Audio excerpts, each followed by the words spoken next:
সুপ্রিয় শিক্ষার্থী, আজকের ক্লাসেরই আলোচনা পর্বে তোমাদেরকে স্বাগত জানাচ্ছি।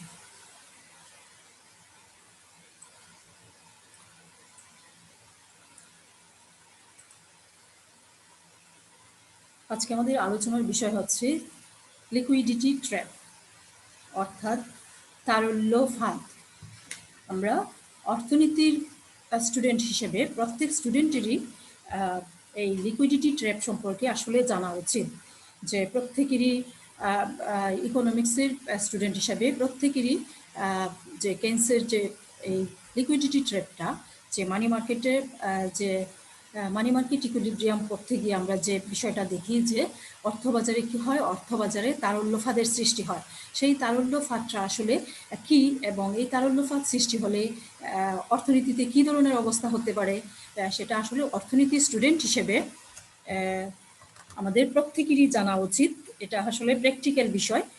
প্র্যাকটিক্যাল অর্থবাজারটা আসলে প্র্যাকটিক্যাল বিষয়। যখনই কোনো একটা দেশের মধ্যে দেখা যায় যে মনিটারি পলিসি, ফিসক্যাল পলিসি এগুলো হয়, বাজেট প্রণয়ন করা হয়, বিভিন্ন সময় বিভিন্ন পলিসিগুলি নেওয়া হয়, তখন একটা অর্থনীতিতে কোন ধরনের সমস্যা থাকে বা কিংবা লিকুইডিটি ট্র্যাপ আছে কিনা, বা লিকুইডিটি ট্র্যাপ থাকলে কোন ধরনের পলিসি নিতে হয় বা কোন ধরনের পলিসিটা সেখানে কার্যকর না, সব কিছুই আসলে বাস্তব ইকোনমিক্সের আসলে প্র্যাকটিক্যাল বিষয়। এই প্র্যাকটিক্যাল বিষয়গুলো সম্পর্কে আমরা আসলে আমাদের আসলে প্রত্যেকেরই আসলে জানা উচিত যে আমাদের আসলে লিকুইডিটি ট্র্যাপটা আসলে কি, যে এখানে তারল্য ফাঁদ, মানে তারল্য ফাঁদ কি জিনিস আসলে।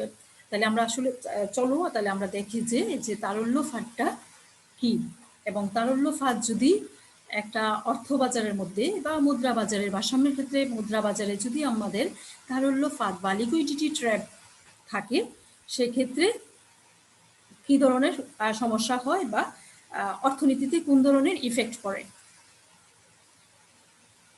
তাহলে শুরুতেই দেখো, তোমরা লক্ষ্য করো যে তারল্য ফাঁদ ধারণাটি যে এম কেইন্স প্রণয়ন করেন। আমরা কেইন্সকে সবাই জানি যে কেইনসিয়ান ইকোনমিক্স, কেইন্সের গুরুত্বপূর্ণ একটা বিষয় হচ্ছে লিকুইডিটি ট্র্যাপ। তারল্য ফাঁদ ধারণাটি যে এম কেইন্স প্রণয়ন করেন। তার মধ্যে অর্থের 3 ধরনের চাহিদা আছে। তাহলে আমরা শুরুতেই জেনে নেই যে অর্থের চাহিদা কি। আমরা কিন্তু প্রত্যেকেই জানি মানুষ তার নির্দিষ্ট সময়ে নির্দিষ্ট প্রয়োজনের জন্য, নির্দিষ্ট প্রয়োজনের জন্য মানুষ তার হাতে যে পরিমাণ অর্থটা ধরে রাখে সেটাই হচ্ছে অর্থের চাহিদা। অর্থাৎ 3টি কারণে মূলত মানুষ অর্থটা হাতে ধরে রাখে। প্রথমত হচ্ছে মানুষ তার দৈনন্দিন প্রয়োজন মেটানোর জন্য। দ্বিতীয়ত হচ্ছে যে ভবিষ্যতে কোনো ধরনের আশঙ্কা কিংবা সতর্কতাজনিত কারণে। 3 নাম্বার হচ্ছে যেটা যে আকস্মিক লাভ বা ভবিষ্যতে কোনো কিছুর দাম বেড়ে যেতে পারে, সেটার জন্য মানুষ তার অর্থটা হাতে ধরে রেখে দেয়। এই 3টি ধারণা থেকে মূলত অর্থের 3 ধরনের চাহিদার উৎপত্তি। তা অর্থের 3 ধরনের চাহিদাটা হচ্ছে লেনদেনজনিত, যেটা ট্রানজ্যাকশন ডিমান্ড ফর মানি, তারপর হচ্ছে স্পেকুলেটিভ ডিমান্ড ফর, তারপর হচ্ছে প্রিকিউশনারি ডিমান্ড ফর মানি, তারপর হচ্ছে কি স্পেকুলেটিভ ডিমান্ড ফর মানি। তাহলে আমি আবার বলছি যে মানুষের কি জন্য, মূলত 3টা বিষয়ের জন্যই মানুষ অর্থটা হাতে ধরে রেখে দেয়। সেই 3টা বিষয় থেকে আমাদের অর্থের 3 ধরনের চাহিদা হয়। একটা হচ্ছে লেনদেনজনিত চাহিদা, একটা হচ্ছে 2 নম্বর হচ্ছে সতর্কতাজনিত চাহিদা, 3 হচ্ছে ফটকা কারবারের চাহিদা। অর্থের ফটকা কারবারজনিত চাহিদা অর্থাৎ ট্রানজ্যাকশনারি ডিমান্ড, তারপর হচ্ছে প্রিকিউশনারি ডিমান্ড ফর মানি, তারপর হচ্ছে কি স্পেকুলেটিভ ডিমান্ড ফর মানি। 3 ধরনের অর্থের চাহিদা হয়। লেনদেন ও সতর্কতাজনিত চাহিদা অর্থাৎ transactionary demand for money and precautionary demand for মানিটা কিসের উপর, আয়ের উপর সরাসরি নির্ভর করে। অন্যদিকে স্পেকুলেটিভ ডিমান্ড ফর মানি অথবা অর্থের ফটকা চাহিদাটা সুদের হারের উপর সুদের হারের উপর নির্ভরশীল। অর্থাৎ এখানে আমরা বুঝতে পারতেছি যে বোঝা যাচ্ছে যে অর্থের লেনদেন ও সতর্কতাজনিত চাহিদা আয়ের উপর নির্ভরশীল, অন্যদিকে অর্থের ফটকা চাহিদা সুদের হারের উপর নির্ভরশীল। তবে অর্থের ফটকা চাহিদাটা সুদের হারের সাথে নেগেটিভলি রিলেটেড। অর্থাৎ সুদের হার কমলে ফটকা চাহিদা, অর্থের ফটকা চাহিদা বাড়ে, আবার সুদের হার বাড়লে অর্থের ফটকা চাহিদাটা কি হয়, কমে যায়। তাহলে সুদের হারের সাথে অর্থের ফটকা চাহিদার অর্থাৎ ইন্টারেস্ট রেটের সাথে স্পেকুলেটিভ ডিমান্ড ফর মানির নেগেটিভ রিলেশন। এই নেগেটিভ রিলেশনের জন্য দেখা যায় যে ইন্টারেস্ট রেট যখন কমে তখন কি হয়, অর্থের স্পেকুলেটিভ ডিমান্ড ফর মানিটা বেড়ে যায়, আবার ইন্টারেস্ট রেট যখন বেড়ে যায় তখন স্পেকুলেটিভ ডিমান্ড ফর মানিটা কি হয়, কমে যায়। অর্থাৎ ইন্টারেস্ট রেট এবং স্পেকুলেটিভ ডিমান্ড ফর মানি কি নেগেটিভলি রিলেটেড। উল্লেখ্য, সাধারণত সুদের হার কমে গেলে মানুষ কি করে, সুদের হার যদি কমে যায় তাহলে মানুষ অর্থ ব্যাংকে জমা না করে ঋণপত্র শেয়ার বাজারে বিনিয়োগ করে থাকে। যদি ইন্টারেস্ট রেটটা কমে যায় তাহলে কি হয়, ইন্টারেস্ট রেটটা যদি কমে যায় মানুষ কি করে, ব্যাংকের টাকাটা জমা না রেখে ঋণপত্র বা শেয়ার বাজারে বিনিয়োগ করে থাকে, যাকে আমরা ফটকা কারবার বলে থাকি। অর্থাৎ কোনো জিনিসের দাম আকস্মিকভাবে বেড়ে যেতে পারে, মানে আকস্মিক কোনো লাভের আশায় মানুষ যে পরিমাণ অর্থটা হাতে রেখে দেয় সেটাই হচ্ছে অর্থের ফটকা কারবার জনিত চাহিদা বা স্পেকুলেটিভ ডিমান্ড ফর মানি। সুদের হার হ্রাস পেলে ফটকা কারবারের জন্য অর্থের চাহিদা বাড়ে। আমরা কি জানি, আমরা জানি যে সুদের হারের সাথে কিসের, অর্থের ফটকা কারবারজনিত চাহিদা কি ধরনের, নেগেটিভ রিলেশন। নেগেটিভ রিলেশনের জন্য সুদের হারটা যদি হ্রাস পায় তাহলে ফটকা কারবারের জন্য অর্থের চাহিদা কি হয়, বেড়ে যায়। তবে সুদের হার হ্রাস পেতে পেতে একটা পর্যায়ে থেমে যায়, যার পর সুদের হার আর হ্রাস পায় না। একে বলে সর্বনিম্ন সুদের হার। অর্থাৎ ইন্টারেস্ট রেটটা ফল করতে করতে একটা পর্যায়ে এসে থেমে যায়, যার পর ইন্টারেস্ট রেটটা আর কি হয়, আর ডিক্রিজ করতে পারে না। একে বলে কি, একে বলে সর্বনিম্ন সুদের হার। তাহলে এই সুদের হারে ফটকা কারবারের জন্য অর্থের চাহিদা তখন কি হয়, অসীম হয়। অর্থাৎ অর্থের সুদ স্থিতিস্থাপকতা তখন কি হয়, সুদ স্থিতিস্থাপকতাটা কি ইনফিনিট হয়। এই অংশে অর্থের ফটকা কারবারজনিত চাহিদার রেখাটা কি হয়, চাহিদার রেখাটা হরিজন্টাল এক্সিসের সমান্তরাল হয়, যার জন্য দেখা যায় কি ওই অংশে আমাদের এলএম কার্ভটা ভূমি অক্ষের সমান্তরাল হয়। সুদের হারে কি হয়, ফটকা কারবার জন্য অর্থের চাহিদা অসীম হয়। সুতরাং ফটকা কারবারের জন্য অর্থের চাহিদা রেখার অসীম স্থিতিস্থাপকতা সম্পন্ন অংশটুকুই হলো লিকুইডিটি ট্র্যাপ বা তারল্য ফাঁদ। তাহলে আমরা কি বুঝলাম, যে তারল্য ফাঁদটার তোমরা লক্ষ্য করবে, আমি আসলে এখানে লেখার চেয়ে তোমরা বেশি মনোযোগ দিবে। আমি যা বলছি তা আগে শুনবে, তারপর তোমরা এই বিষয়টা নিজেরা বোঝার চেষ্টা করবে।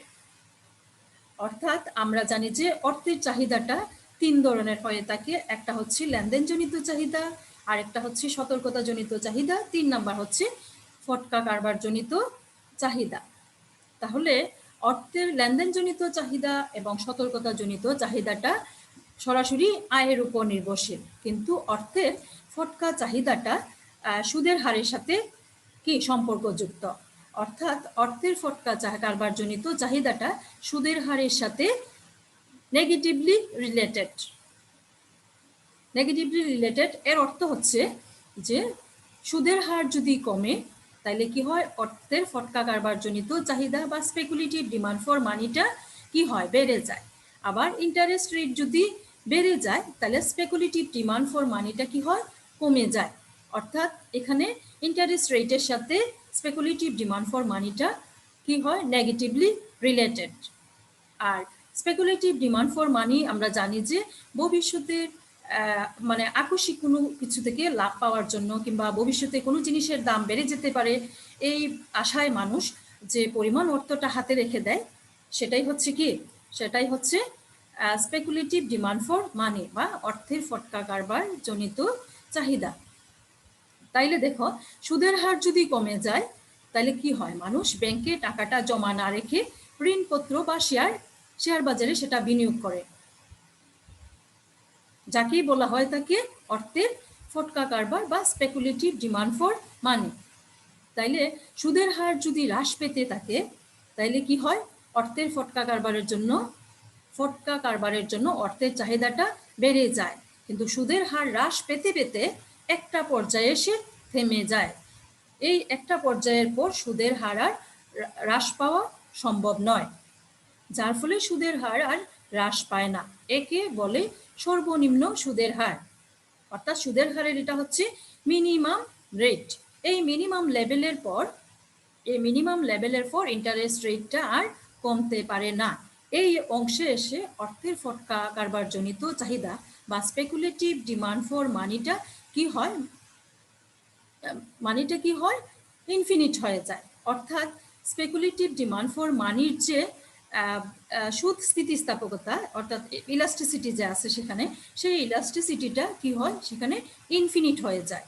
এই অংশে এসে অর্থের ফটকা কারবারজনিত চাহিদা বা স্পেকুলেটিভ ডিমান্ড ফর মানিটা কি হয়, ডিমান্ড কার্ভটা তখন ভূমিয়কে সমান্তরাল বা হরাইজন্টাল এক্সিসের সমান্তরাল হয়।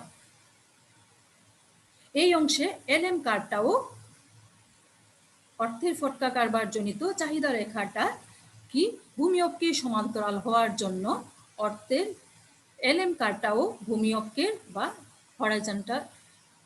হরাইজন্টাল এক্সিসের সমান্তরাল হয়। সুতরাং ফটকা কারবারের জন্য অর্থের চাহিদা রেখা অর্থাৎ ফটকা কারবারজনিত যে চাহিদা রেখাটা, সেই রেখার যে অসীম স্থিতিস্থাপকতার যে অংশটুকু, সেই অংশটুকুর নামই হচ্ছে লিকুইডিটি ট্র্যাপ। এখন আমরা দেখব যে আমরা যা বুঝলাম তা চিত্রের মাধ্যমে আমরা ব্যাখ্যা করব। এখানে দেখো আমি তোমাদের জন্য একটা গ্রাফ অঙ্কন করে রেখেছি। এই গ্রাফের মধ্যে হচ্ছে OX একটা অ্যাক্সিস অর্থাৎ ভূমিয়ক্ষ বা কি এটাকে বলে ভূমিয়ক্ষ বা হরাইজন্টাল অ্যাক্সিস, তারপর হচ্ছে OY একটা অ্যাক্সিস, সেটাকে বলে ভার্টিক্যাল অ্যাক্সিস বা লম্ব অক্ষ। তাইলে হরাইজন্টাল অ্যাক্সিসে হচ্ছে বা ভূমি অক্ষে হচ্ছে অর্থের ফটকা চাহিদা, যেটাকে আমরা বলি L2। এই L2টা আমরা কি জানি, মুদ্রা বাজারে কিন্তু আমরা এই L2 দেখে আসছি। এই L2টা ইন্টারেস্ট রেটের উপর নির্ভরশীল। আমরা জানি L2টা ইন্টারেস্ট রেটের সাথে নেগেটিভলি রিলেটেড। তাইলে অর্থের ফটকা চাহিদা বা স্পেকুলেটিভ ডিমান্ড ফর মানি হচ্ছে ভূমি অক্ষে বা হরাইজন্টাল এক্সিসে, আর ভার্টিক্যাল এক্সিস বা লম্ব অক্ষে কি হয় ইন্টারেস্ট রেটটা দেখানো হয়েছে। এখানে গ্রাফে দেখো এই যে L2টা, এই L2 হচ্ছে অর্থের ফটকা চাহিদা রেখা বা speculative demand for money curve.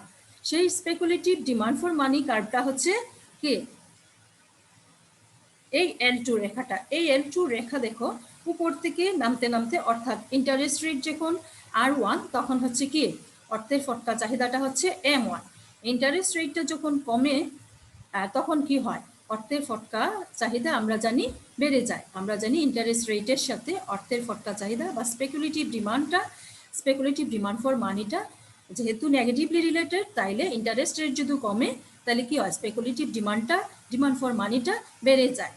আবার ইন্টারেস্ট রেট যদি কমে যায় তাহলে স্পেকুলেটিভ ডিমান্ড ফর মানিটা কি, ইন্টারেস্ট রেটটা যদি বেড়ে যায় তাহলে স্পেকুলেটিভ ডিমান্ড ফর মানিটা কমে যায়। এখানে দেখো ইন্টারেস্ট রেটটা, কেইন্স যে জিনিসটা বলেন যে ইন্টারেস্ট রেটটা যখন হ্রাস পেতে থাকে তখন কি হয়, অর্থের ফটকা চাহিদাটা কি হয় তখন বেড়ে যায়। কিন্তু ইন্টারেস্ট রেটটা হ্রাস পেতে পেতে এমন একটা পর্যায়ে এসে থেমে যায়।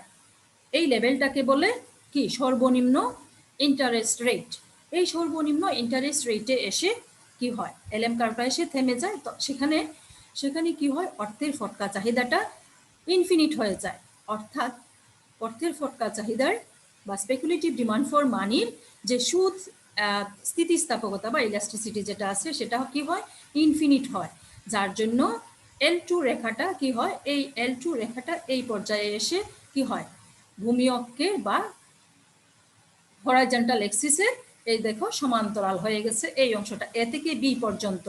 এই L2 রেখাটা প্রথমে উপর থেকে নিচের দিকে কি ডাউনওয়ার্ড স্লোপিং, কিন্তু এখানে এসে সেটা হরাইজন্টাল এক্সিসের মানে সমান্তরাল, প্যারালালি হয়ে যায়, এখানে এসে সমান্তরাল।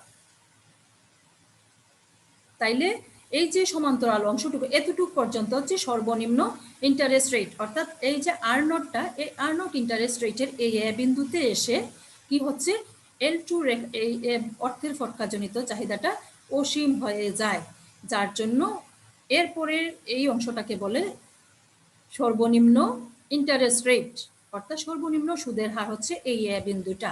এই এ বিন্দুর পর ইন্টারেস্ট রেটটা আর হ্রাস পেতে পারে না, আর হ্রাস পাওয়া হচ্ছে সম্ভব না।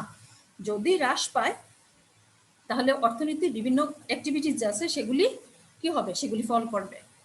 এজন্য একটা নির্দিষ্ট লেভেলের কেইন্সের মধ্যে যে ইন্টারেস্ট রেটটা হ্রাস পেতে পেতে একটা নির্দিষ্ট লেভেলে এসে সর্বনিম্ন লেভেলের পর আর নিচে নামতে পারে না, এবং সর্বনিম্ন যে ইন্টারেস্ট রেটটা, সেই সর্বনিম্ন ইন্টারেস্ট রেটে অর্থের ফটকা চাহিদাটা কি হয়, অর্থের ফটকা চাহিদাটা অসীম হয়, অর্থাৎ তার সুদ স্থিতিস্থাপকতা ইনফিনিট হয়, যার জন্য পরের এই নির্দিষ্ট লেভেল ইন্টারেস্ট রেটের এই যে আমরা যে এখানে চিত্রে দেখো এ বিন্দুতে, এই এ বিন্দুর পরে সেই যে L2 রেখাটা, এই যে আমাদের অর্থের এই L2টা হচ্ছে কি অর্থের ফটকা চাহিদা রেখা।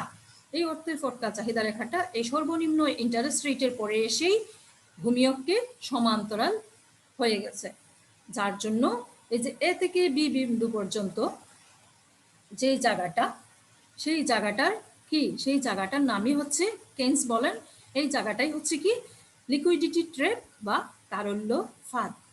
তাইলে এখানে চিত্রের বিবরণ দেখো, যে চিত্রের আমি যা বলছি তা এখানে আমি লিখে রাখছি তোমাদের সুবিধার্থে, যে OX এবং OY অক্ষে যথাক্রমে অর্থের ফটকা চাহিদা এবং সুদের হার দেখানো হলো। হ্যাঁ, L2 রেখা সম্পূর্ণ স্থিতিস্থাপক হয়ে পড়ে একটা নির্দিষ্ট কি,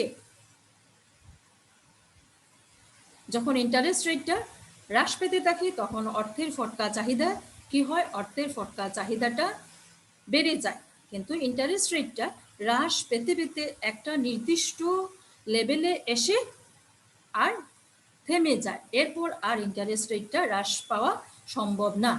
যে লেভেলে এসে ইন্টারেস্ট রেটটা হ্রাস পেয়ে থেমে যায় সেই লেভেলটা হচ্ছে ইন্টারেস্ট রেটের কি একদম মিনিমাম একটা লেভেল, সর্বনিম্ন একটা ইন্টারেস্ট রেটের সর্বনিম্ন লেভেল। এখানে চিত্রের মধ্যে হচ্ছে এ বিন্দু, যে এখানে যে এ বিন্দু দ্বারা সেটা দেখানো হলো যে সর্বনিম্ন ইন্টারেস্ট রেটটা হচ্ছে এ বিন্দু, সেইটা R0 ইন্টারেস্ট রেটে। সেখানে দেখা যায় কি হয়, অর্থের ফটকা চাহিদাটা ইনফিনিট হয় বা অসীম হয়।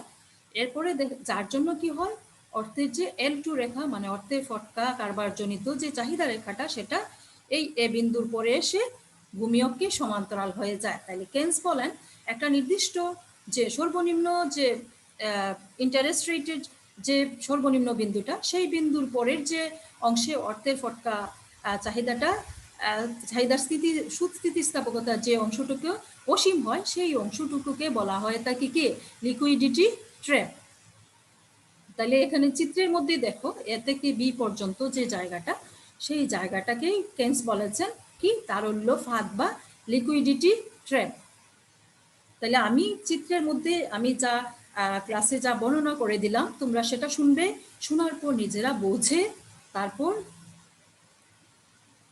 লিখে শেখার চেষ্টা করবে। লিকুইডিটি এখন দেখো যে এখন প্রশ্ন হচ্ছে যে অর্থবাজারে যদি তারল্যফাত দেখা দেয় তাহলে কি ঘটতে পারে। অর্থবাজারে তারল্যফাত কখন দেখা দেয়? অর্থবাজারে তারল্যফাতটা দেখা দেয় যখন ইন্টারেস্ট রেটের সাথে হচ্ছে আমরা জানি অর্থের ফটকা কারবারজনিত চাহিদার কি নেগেটিভ রিলেশন, অর্থাৎ ইন্টারেস্ট রেট হ্রাস পেতে থাকলে কি হয়, অর্থের ফটকা কারবারজনিত চাহিদা বা স্পেকুলেটিভ ডিমান্ড ফর মানিটা বেড়ে যায়। কিন্তু কেইন্স বলেন যে কেইন্সের মতে হচ্ছে যে ইন্টারেস্ট রেটটা কি হয়, ইন্টারেস্ট রেটটা হ্রাস পেতে পেতে একটা নির্দিষ্ট লেভেলে এসে কি হয় থেমে যায়। এই যে অংশটুকুতে এসে ইন্টারেস্ট রেটটা আর নিচে নামতে পারে না, সেটাকে বলা হয় থাকে কি, সেটাকে বলা হয় থাকে সর্বনিম্ন ইন্টারেস্ট রেটের সর্বনিম্ন বিন্দু। সেই সর্বনিম্ন বিন্দুতে এসে কি হয়, অর্থের ফটকা চাহিদা বা স্পেকুলেটিভ ডিমান্ড ফর মানিটা অসীম বা ইনফিনিট হয়ে যায়। এই যে এই অসীম বা ইনফিনিট হওয়ার জন্যই অর্থের ফটকা কারবারজনিত চাহিদার রেখাটা ওই সর্বনিম্ন ইন্টারেস্ট রেটের সর্বনিম্ন বিন্দুর পরে এসে অর্থের ফটকা কারবারজনিত চাহিদাটা কি হয়, ভূমি-অক্ষে চাহিদা রেখাটা ভূমি-অক্ষে সমান্তরাল হয়ে যায়। এবং কেইন্স বলেন যে এই যে সর্বনিম্ন ইন্টারেস্ট রেটের সর্বনিম্ন বিন্দুর পরে যে অংশে এসে অর্থের ফটকা কারবারজনিত চাহিদার স্থিতিস্থাপকতাটা অসীম হয়, সেই অংশটুকুকেই বলা হয় তাকে লিকুইডিটি ট্র্যাপ বা কি তারল্য ফাঁদ। আচ্ছা, এখন প্রশ্ন হচ্ছে আমাদের ইকোনমিক্সের স্টুডেন্ট হিসেবে আমরা যেটা আমাদের জানা প্রয়োজন যে অর্থবাজারে তারল্য ফাঁদ দেখা দিল, মানে অর্থবাজারে তারল্য ফাঁদ দেখা দিল, এই ক্ষেত্রে অর্থনীতিতে কোন ধরনের প্রভাব পড়ে? এটা আমাদের আসলে প্র্যাকটিক্যাল বিষয়, এটা আমাদেরকে জানতে হবে যে যদি অর্থবাজারে যদি তারল্য ফাঁদ দেখা দেয় তাহলে অর্থনীতিতে কোন ধরনের প্রভাব পড়ে। এই প্রশ্নের উত্তরে দেখো আমরা যে বিষয়গুলি দেখতে পাই সেগুলো হলো, 1 number, rate of interest can not be zero, অর্থাৎ ইন্টারেস্ট রেট কখনোই জিরো হতে পারে না। ইন্টারেস্ট রেট কখনোই কি জিরো হতে শূন্য হতে পারে না। 1 নাম্বার, ইন্টারেস্ট রেট কেন শূন্য? ইন্টারেস্ট রেট অর্থবাজারে দেখা যায় তারল্য ফাঁদ যখন দেখা দেয় তখন কি হয়, সুদের হার যে অংশে তারল্য ফাঁদটা অর্থবাজারের যে অংশে এসে সুদের হার যে সর্বনিম্ন বিন্দুতে এসে সুদের হারটা থেমে যায়, সেই সর্বনিম্ন বিন্দুতে কি হয়, অর্থের ফটকা চাহিদাটা মানে ফটকা চাহিদা সুস্থিতিস্থাপকতাটা অসীম হয় বা ইনফিনিট হয়। সেই অংশটুকুকেই কি বলে, সেই অংশটুকুতে L2 অর্থাৎ অর্থের ফটকা কারবারজনিত চাহিদা রেখা বা স্পেকুলেটিভ ডিমান্ড ফর মানি কার্ভটা তখন ভূমি-অক্ষে সমান্তরাল হয় এবং ওই অংশটুকুকেই কি বলছেন, কেইন্স বলছেন যে তারল্য ফাঁদ। এখন প্রশ্ন যে অর্থনীতিতে যদি তারল্য ফাঁদ দেখা দেয়, মানে অর্থবাজারে তারল্য ফাঁদ যদি দেখা দেয়, মানি মার্কেটে যদি তারল্য ফাঁদ থাকে, তাহলে অর্থনীতিতে কোন ধরনের ইফেক্ট পড়ে? এই প্রশ্নের উত্তর খুঁজতে গেলে আমরা কি দেখতে পাই? এই প্রশ্নের উত্তরে আমরা দেখতে পাই যে 1 নাম্বার যে জিনিসগুলি আমাদের দৃষ্টিগোচর হয় সেটা হচ্ছে যে 1 number, rate of interest can not be zero. 1 number হচ্ছে রেট অফ ইন্টারেস্ট জিরো হতে পারে না। অর্থবাজারে তারল্য ফাঁদ দেখা দিলে সুদের হার আর কমতে পারে না। অর্থবাজারে যখন তারল্য ফাঁদটা দেখা দেয় তখন কি হয়, সুদের হার এর নিচে আর নামতে পারে না। এই পর্যায়ে অর্থের চাহিদা সম্পূর্ণ স্থিতিস্থাপক হয়ে পড়ে, বিদায় সুদের হার আর কখনো শূন্য হতে পারে না। বাস্তবতা সেটাই প্রমাণ করে। 2 নম্বর যে বিষয়টা সেটা হচ্ছে কি, automatic equality of saving and investment. Automatic equality of saving and investment is impossible. অর্থাৎ মানি মার্কেটে যদি তারল্য ফাঁদ বা লিকুইডিটি ট্র্যাপ দেখা দেয়, অর্থাৎ কি হচ্ছে যে মানি মার্কেটে যদি তারল্য ফাঁদ বা লিকুইডিটি ট্র্যাপটা দেখা দেয়, সেক্ষেত্রে কি করতে পারে যে automatic equality of saving and investment যেটা, সেটা অসম্ভব হয়ে যায়। অর্থাৎ স্বয়ংক্রিয়ভাবে কি হয়, সঞ্চয় এবং বিনিয়োগের যে সমতা, সঞ্চয় এবং বিনিয়োগে স্বয়ংক্রিয়ভাবে automatic equality of saving and investment is impossible. অর্থাৎ অর্থবাজারে যদি তারল্য ফাঁদ দেখা দেয় সেক্ষেত্রে কি হবে, স্বয়ংক্রিয়ভাবে সেভিংস সঞ্চয় এবং বিনিয়োগের মধ্যে যে সমতাটা সেটা অসম্ভব হয়ে যায়। কিভাবে সেটা, যে স্বয়ংক্রিয়ভাবে সেভিং সঞ্চয় এবং ইনভেস্টমেন্ট বা বিনিয়োগ যেটা স্বয়ংক্রিয়ভাবে সমতা হয়, সেটা কে বলছেন, যে ক্লাসিক্যাল অর্থনীতিবিদদের কিন্তু ধারণা। ক্লাসিক্যাল অর্থনীতিবিদরা বলেন যে অর্থনীতিতে সুদের হারটা যখন নমনীয়, সুদের হার যখন ফ্লেক্সিবল থাকে তখন কি হয়, ক্লাসিক্যাল ইকোনমিস্টদের মতে সুদের হারটা যখন ফ্লেক্সিবল বা নমনীয় থাকে তখন কি হয়, তখন অটোমেটিক্যালি সেভিং এবং ইনভেস্টমেন্ট অর্থাৎ সঞ্চয় এবং বিনিয়োগ দুইটা সমান হয়, অর্থাৎ ইকুয়াল থাকে।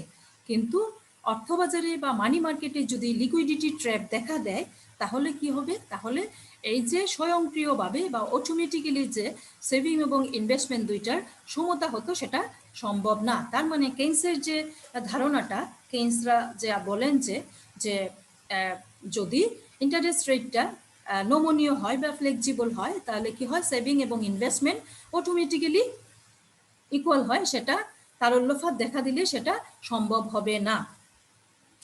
তারপরে 3 নাম্বার হচ্ছে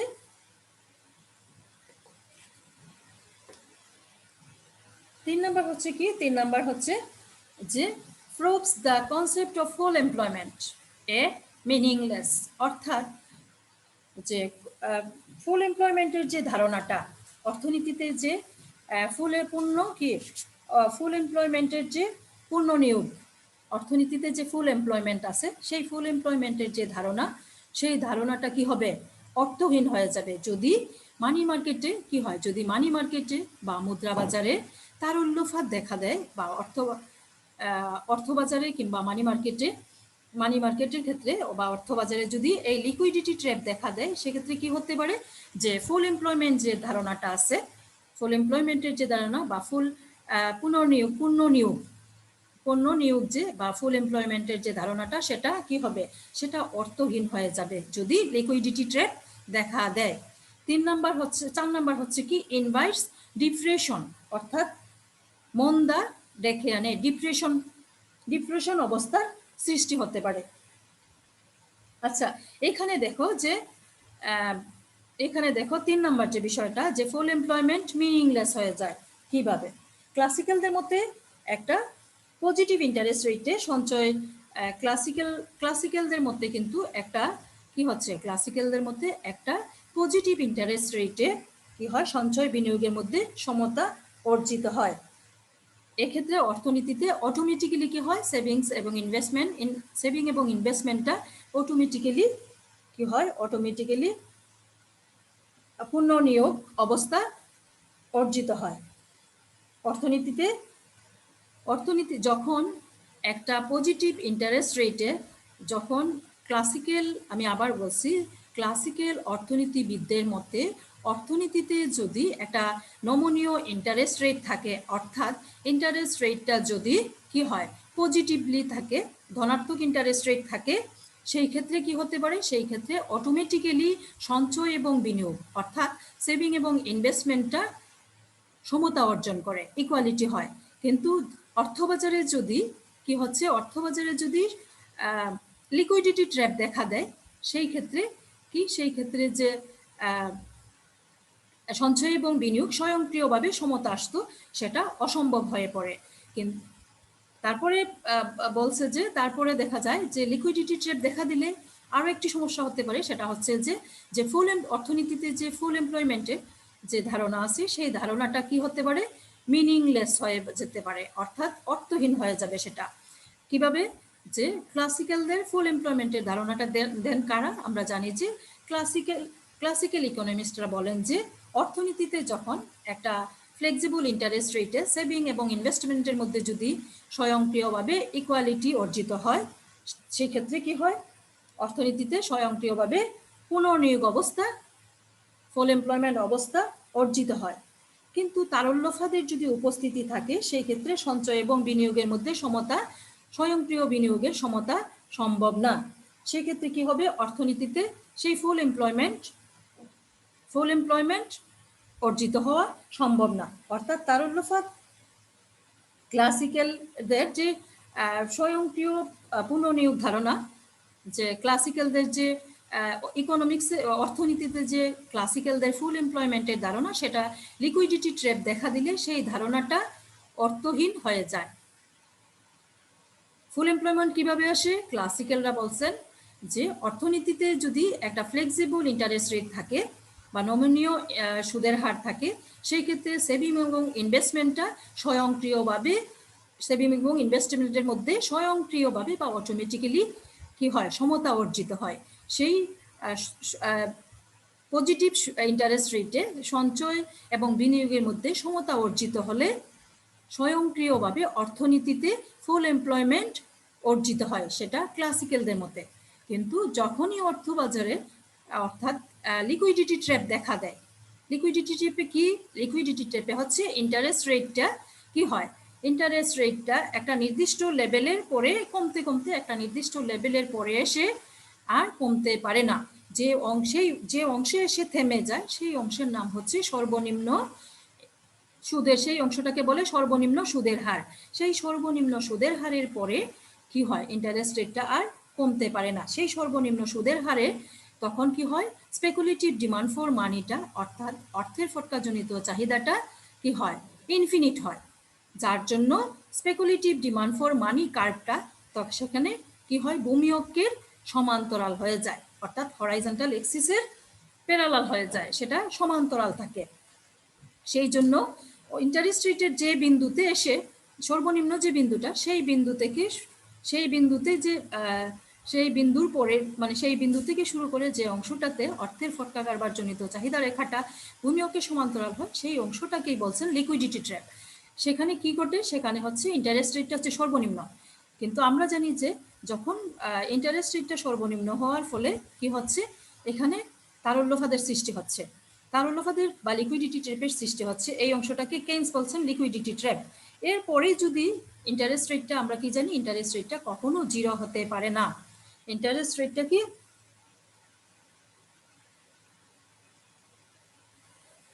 0 হতে পারে না, কারণ ইন্টারেস্ট রেটটা ওই লিকুইডিটির যে সর্বনিম্ন যে সুদের হার সেখান পর্যন্ত এসেই থেমে যায়, যার ফলে ইন্টারেস্ট রেটটা আর কখনোই 0 হতে পারে না।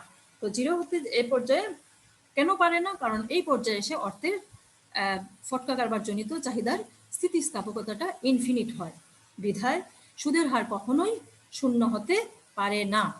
তারপরে হচ্ছে কি, যদি মার্কেটে কি হচ্ছে, অর্থবাজারে যদি তারল্যফাত দেখা দেয়, তাহলে সেভিং ক্লাসিক্যালরা বলছিলেন যে স্বয়ংক্রিয়ভাবে সেভিংস এবং ইনভেস্টমেন্টের মধ্যে সমতা আসে, সেটাও সম্ভব না।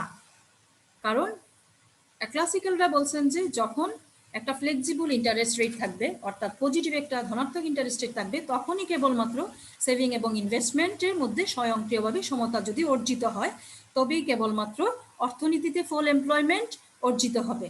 কিন্তু যদি লিকুইডিটি ট্র্যাপ দেখা দেয়, তাহলে সেই ক্ষেত্রে কি হচ্ছে, সেই ক্ষেত্রে ফুল এমপ্লয়মেন্টের যে ধারণাটা ক্লাসিক্যালদের, সেই ক্লাসিক্যালদের ফুল এমপ্লয়মেন্টের ধারণাটা মিনিংলেস হয়ে যাবে। তারপর কি হচ্ছে, যে অর্থবাজারে যদি তারল্যফাত দেখা দেয়, তারল্যফাত বা লিকুইডিটি ট্র্যাপ দেখা দেয়, সেক্ষেত্রে কি হতে পারে, ডিপ্রেশন দেখা দিতে পারে, অর্থাৎ অর্থনীতিতে মন্দা অবস্থা দেখা দিতে পারে। কিভাবে সেটা, যে আমরা জানি যে ইন্টারেস্ট রেটটা যদি কমে তাহলে কি হয়, তাহলে বিনিয়োগটা, ইন্টারেস্ট রেট কমলে ইন্টারেস্ট রেট দেখে আনে, কারণ হচ্ছে সুদের হার না কমলে বিনিয়োগ বৃদ্ধি পায়। আমরা জানি ইন্টারেস্ট রেটটা যদি কমে যায় তাহলে কি হয়, ইনভেস্টমেন্টটা বেড়ে যায়। ইন্টারেস্ট রেটটা যদি কমে যায়, ইনভেস্টমেন্ট বা বিনিয়োগটা, সুদের হার যদি কমে যায় তাহলে বিনিয়োগটা কি হয়, বেড়ে যায়। কিন্তু লিকুইডিটি ট্র্যাপ যদি দেখা দেয়, সেই ক্ষেত্রে ইন্টারেস্ট রেটটা কি, সেই ক্ষেত্রে ইন্টারেস্ট রেটটা আর কমতে পারে না। এক্ষেত্রে কি হয়, অর্থনীতিতে ইন্টারেস্ট রেটটা যদি আর না কমতে পারে, তাইলে কি হয়, বিনিয়োগ আর বৃদ্ধি পায় না। বিনিয়োগ যদি বৃদ্ধি না পায় তাহলে কি হবে, কর্মসংস্থান বৃদ্ধি পাবে না এবং উৎপাদন বাড়বে না। সেক্ষেত্রে কি হচ্ছে, মানুষের মানে কি হবে, ইনকাম কম হবে, যার ফলে কি হবে, বাজারে যে আমাদের যে এগ্রিগেট সাপ্লাই আছে, সেই এগ্রিগেট সাপ্লাই কি হবে, এগ্রিগেট সাপ্লাইয়ের ক্ষেত্রে ডেফিসিট বা ঘাটতি দেখা দিবে। তারপর হচ্ছে কি, দাম স্তর হ্রাস পাবে এবং ব্যবসা বাণিজ্যে মহামন্দা বা ডিপ্রেশন দেখা দিবে। তাছাড়া তারল্যফাত পরিস্থিতিতে অর্থের ফটকা কারবারজনের চাহিদাটাও অসীম হয়, ফলে বিনিয়োগযোগ্য অর্থের ঘাটতি দেখা দিবে এবং বিনিয়োগও কম হবে, ফলে অর্থনীতিতে কি হবে, অর্থনীতিতে মন্দাভাব দেখা দিবে। তাহলে আমাদেরকে জানতে হবে যে অর্থনীতিতে যদি তারল্যফাত দেখা দেয় আমাদের, বা মুদ্রাবাজারে যদি লিকুইডিটি ট্র্যাপ দেখা দেয়, তাহলে আমাদের অর্থনীতিতে কোন ধরনের ইফেক্ট পড়ে।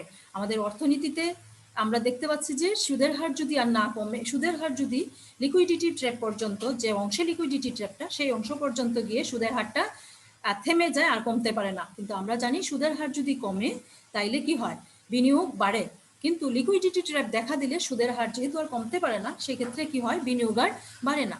যদি বিনিয়োগ না বাড়ে তাহলে কি হয়, অর্থনীতিতে কর্মসংস্থান বাড়ে না। কর্মসংস্থান না বাড়লে কি হয়, কর্মসংস্থান না বাড়লে মানুষের উৎপাদন বাড়ে না, একটা অর্থনীতিতে কি হয়, আয় কমে যায়। তাছাড়া দেখা যায় বাজারে কি হবে, আমাদের এগ্রিগেট যে ডিমান্ড আছে, সেই এগ্রিগেট ডিমান্ডেও ঘাটতি দেখা দেয়, ফলে দাম স্তর কমে যায়, ব্যবসা বাণিজ্যের ক্ষেত্রে মন্দা দেখা দেয়। তাছাড়া তারল্যফাত যে অংশটুকুতে ঘটে, সেই অংশটুকুতে কি হয়, সেই অংশটুকুতে স্পেকুলেটিভ ডিমান্ড ফর মানিটা কি হয়, বা অর্থের ফটকা কারবারজনিত চাহিদা সেই অংশে অসীম হয়ে যায়, যার ফলে বিনিয়োগযোগ্য যে অর্থটা সেই অর্থের ঘাটতি দেখা দেয়। ফলে অর্থনীতিতে কি হয়, অর্থনীতিতে ডিপ্রেশন চলে আসে অর্থনীতিতে, অর্থাৎ মন্দা ডেকে আনে। কিসে? লিকুইডিটি ট্র্যাপটা অর্থনীতিতে মন্দা বা ডিপ্রেশনকে ইনভাইট করে। 5 নাম্বার হচ্ছে ফ্রডস ইনইফেক্টিভনেস অফ মানিটারি পলিসি। অর্থাৎ আমাদের যে আমরা জানি পলিসি কয়টা, পলিসি হচ্ছে দুইটা, একটা হচ্ছে ফিসক্যাল পলিসি আর একটা হচ্ছে মানিটারি পলিসি। একটা হচ্ছে রাজস্ব নীতি আর একটা হচ্ছে মুদ্রানীতি। অর্থাৎ অর্থনীতিতে যে আমাদের যে মানিটারি পলিসি বা মুদ্রানীতি আছে, সেটা লিকুইডিটি ট্র্যাপ যদি দেখা দেয়, মুদ্রানীতির যে কার্যকারিতা আছে অর্থনীতিতে, লিকুইডিটি ট্র্যাপ যদি দেখা দেয়, সেই মানিটারি পলিসিটা তখন কি হয়, মানিটারি পলিসিটা তখন অকার্যকর হয়ে পড়ে। মানিটারি পলিসির অকার্যকারিতা সেটা প্রুভ করে। কিসে প্রুভ করে? অর্থাৎ লিকুইডিটি ট্র্যাপ যদি দেখা দেয়, মানিটারি পলিসির কার্যকারিতা তখন হারিয়ে ফেলে। এখন আমাদের যে এখানে যে অর্থবাজারে যে তারল্যফাত দেখা দিলে যে অর্থনীতিতে যে বিভিন্ন বিষয় যে বিষয়গুলি আমরা দেখলাম যে আমাদের অর্থনীতিতে যে ইফেক্ট করে, সেই বিষয়গুলি আমরা একটা গ্রাফের মাধ্যমে যদি ব্যাখ্যা করি তাহলে বিষয়টা আমাদের কাছে আরো স্পষ্ট হবে।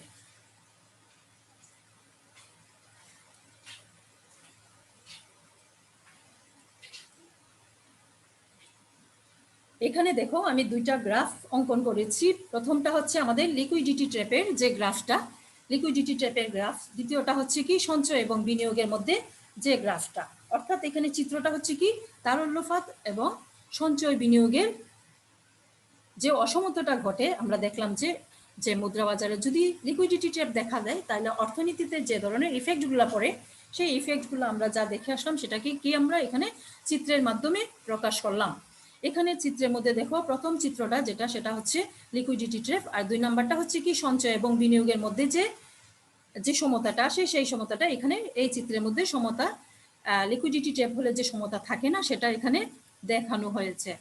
এখন দেখো যে অংশটুকুতে এসে ইন্টারেস্ট রেটটা এসে থেমে যায়, যে অংশটুকুতে এসে ইন্টারেস্ট রেটটা থেমে যায়, সেই অংশটুকুতে কি হয়,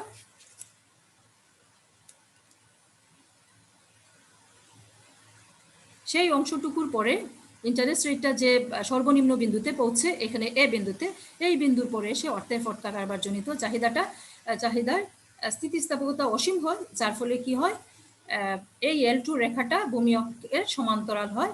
এর ফলে এখানে এই যে অংশে এসে অর্থের ফটকা কারবারজনিত চাহিদার সুদ স্থিতিস্থাপকতাটা কি হয়, ইনফিনিট হয়, সেই অংশটুকুতেই লিকুইডিটি ট্র্যাপ দেখা দেয়। সেই অংশটাকেই কেন্স বলছেন যে এই অংশটাই হচ্ছে লিকুইডিটি ট্র্যাপ।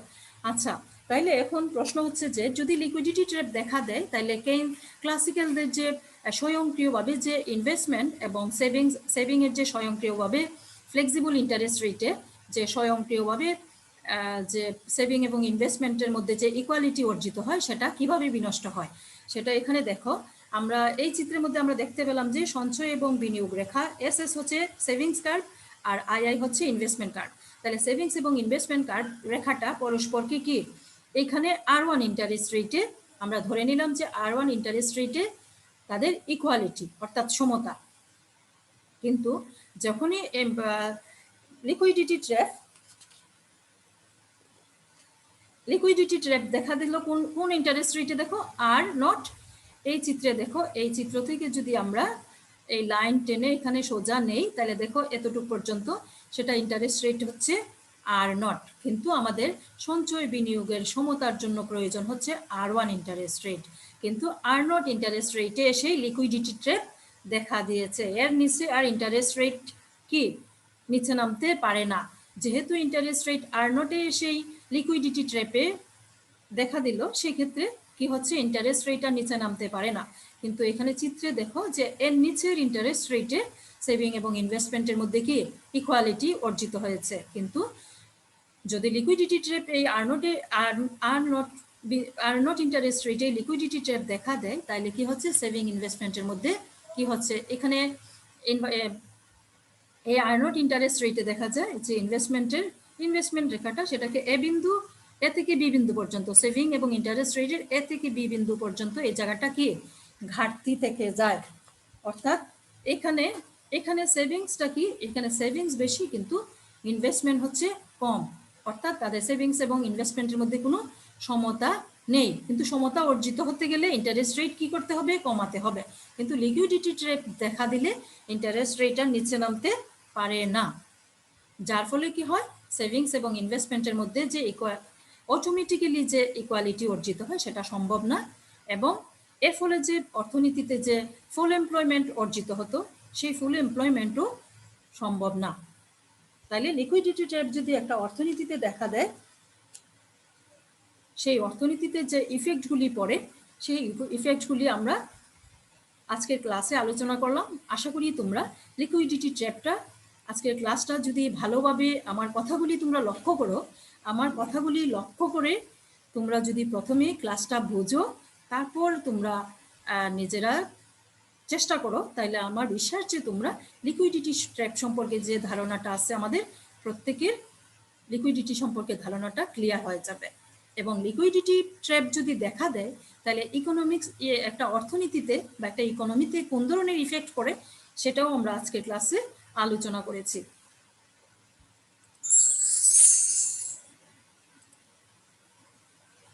তো আমি আশা করি তোমরা আজকের ক্লাসটি বুঝতে পেরেছো, এবং আজকের ক্লাসটা হচ্ছে একটা অর্থনীতির প্রত্যেকটা স্টুডেন্টের জন্য, ইকোনমিক্সের প্রত্যেকটা স্টুডেন্টের জন্যই লিকুইডিটি ট্র্যাপ সম্পর্কে জানা দরকার।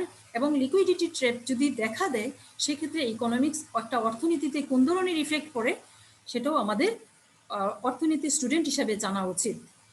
সেজন্য আজকের ক্লাসটা তোমরা যদি ভালোভাবে বোঝো তাহলে অন্তত আমরা অর্থনীতি স্টুডেন্ট হিসাবে লিকুইডিটি ট্র্যাপ কি সেটা যদি কেউ প্রশ্ন করে সেক্ষেত্রে কি হতে পারে, আমরা এই প্রশ্নটা ভালোভাবে উত্তর দিতে পারবো। সেই লিকুইডিটি ট্র্যাপ দেখা দিলে কিন্তু অনেক কিছু অর্থনীতিতে যে বিষয়গুলি ঘটে সেটা কিন্তু আমরা আজকের ক্লাসে আলোচনা করেছি, যে সেটা মন্দা অবস্থা ডেকে আনে। তারপর হচ্ছে কি এখানে মানিটারি পলিসিটা ইনএফেক্টিভ হয়ে, মানিটারি পলিসির যে কার্যকারিতা সেটা অকার্যকর হিসেবে প্রমাণ করে।